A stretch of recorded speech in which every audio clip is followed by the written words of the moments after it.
Hey, lovely artists. Let me ask you something real. Have you ever created something you loved and then immediately felt guilty for wanting it to succeed? Like, if I monetize this, am I selling out? If I care about views, likes, money, reach, does that mean the art is no longer pure? This question has haunted artists forever, and today, in the age of algorithms, sponsorships, branding, and content, it feels louder than ever. So today we're asking something uncomfortable, but necessary. Does commercialization kill creativity? Or does it actually make creativity sustainable? And here's the twist. The answer isn't what most artists think. The romantic lie we were taught. Let's start with the story we were all fed. The romantic myth of the artist, the starving poet, the tortured painter, the musician who dies unknown, only to be celebrated later. We were taught, explicitly or subtly, that real art suffers, that money corrupts it, that the moment you care about an audience or income, the soul evaporates. And look, there's a reason this myth sticks, because there are examples of art that became hollow once it chased trends.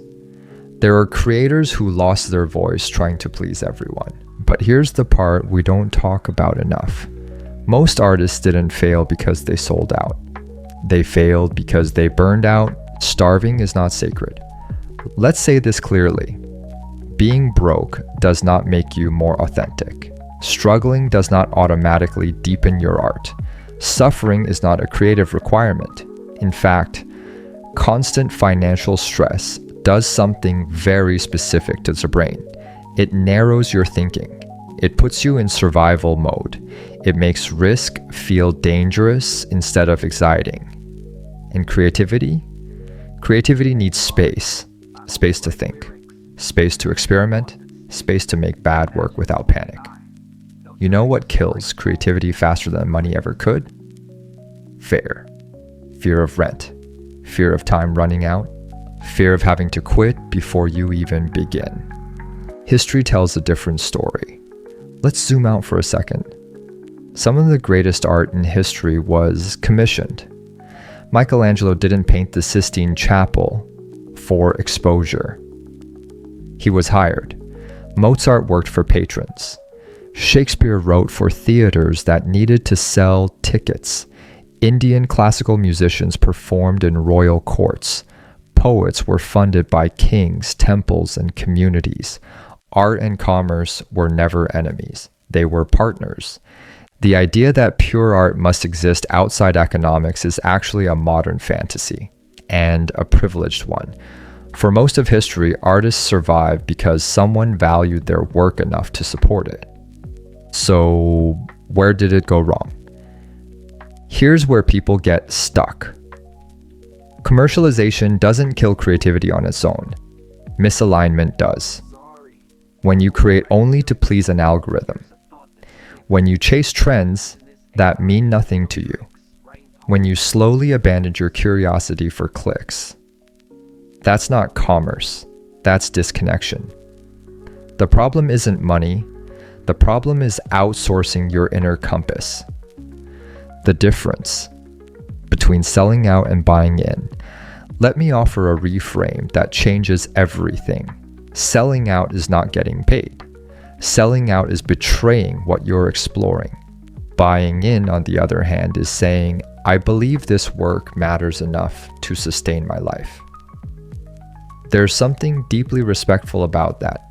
You're telling your creativity, you don't have to live in the shadows. You don't have to be a side hobby. You're allowed to take up space. Why sustainability is a creative act. Here's a question most artists never ask. What kind of creativity can I sustain for 10 years? Not what looks impressive for 6 months. Not what goes viral once, but what you can return to again and again without resentment. Sustainability changes everything. It lets you go deeper instead of louder. It rewards patience over novelty. It allows evolution. And paradoxically, When you're not desperate, you take better risks. The algorithm isn't your enemy, but it's not your god. Let's talk about the elephant in the room. Algorithms. Yes, they shape attention. Yes, they reward certain behaviors. Yes, they can feel soul-crushing. But here's the truth. An algorithm doesn't force you to be empty. It just amplifies what you repeat. The danger is not visibility. The danger is letting metrics decide what's worth saying. Use platforms like tools, not mirrors. Let them distribute your voice, not replace it. The middle path. Most artists miss. There's a false binary we keep falling into. Either I'm pure and broke, or successful and soulless. That's nonsense. There's a middle path, and it's where the most interesting creators live. They ask questions like, what do I genuinely care about? Who does this resonate with? How do I package this without diluting it? That's not compromise, that's craftsmanship. Why many artists fear money. Let's be honest. For many creatives, money feels dirty because somewhere along the way we learned, if people pay me, I owe them. If I succeed, I'll lose myself. If I grow, I'll be exposed. But money doesn't erase your values, it reveals your boundaries. The real fear isn't wealth, it's responsibility. Let's name the benefits clearly.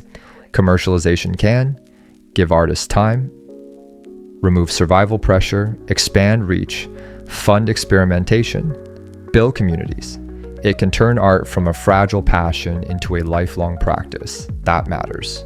The quiet truth. Nobody says out loud.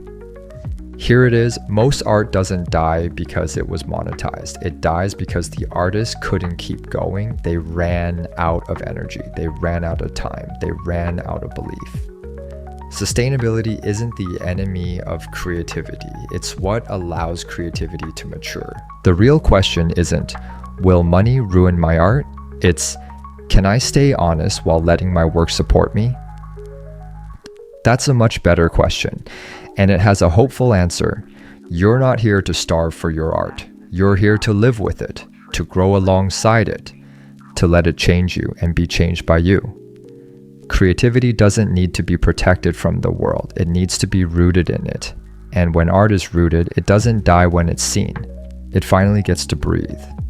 So no, commercialization doesn't kill creativity, but disconnection does.